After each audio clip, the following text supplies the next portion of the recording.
ছোট্ট গল্পটি হচ্ছে, রাজা তার উজিরকে বলে দিয়েছিল সকাল থেকে এটা কাজ করবা, এই কাজগুলো করবা। উজির বলেছিল যে আমাকে যে কাজগুলো বলেন কোনটা কখন গুরুত্বপূর্ণ কোনটা ছুটে যায় তার চেয়ে আপনি আমাকে একটা তালিকা করে দিলে ভালো হয়। একটা তালিকাও করে দিয়েছিল। তালিকা দেখে দেখে সে কাজ শুরুই করেছিল। হঠাৎ করে রাজার মনে হলো সে একবার শিকারে যাবে। ঘোড়ার পেটে উঠে যখন রেকাবে পা ঢুকিয়েছে, রেকাবে পা ঢুকালে পা আটকে গিয়েছিল। পাটা যখন ছুটাতে পারছিল না তখন সে উজিরকে বারবার ডাকছিল, আমার পাটা এখান থেকে বের করে দাও।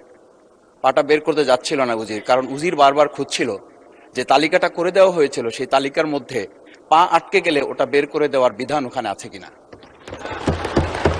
শেষ পর্যন্ত রাজার পা আর ওখান থেকে বের করা যায় নাই এবং রাজাকে মুক্ত করা সম্ভব হয় নাই বলে আমরা গল্পে জেনেছি। ঠিক আমার কাছে আজকে সংসদ এরকম একটা গল্পের মতো মনে হয়।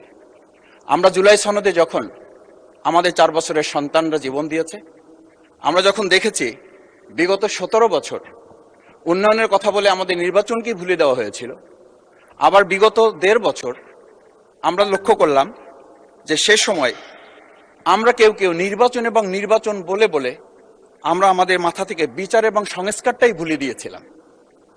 আবার এখন এসে আমরা দেখলাম যে আমাদের নখের কালি শুকাতে না শুকাতেই উন্নয়নের কথা বলে আমরা আবার জুলাই সনদটাকেই ভুলে দিতে বসেছি।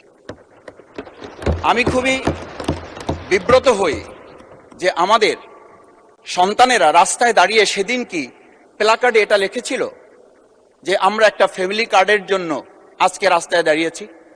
সেদিন তারা দাঁড়িয়েছিল, মাননীয় স্পিকার, সেদিন তারা দাঁড়িয়েছিল, লেখা ছিল রাস্তাগুলোতে আমাদের সন্তানেরা বুকে গুলিবিদ্ধ হয়ে পা হারিয়ে চোখ হারিয়ে দাঁড়িয়ে রাস্তা ব্যারিকেড দিয়ে লেখা ছিল রাস্তা সংস্কারের কাজ না, রাষ্ট্র সংস্কারের কাজ চলছে।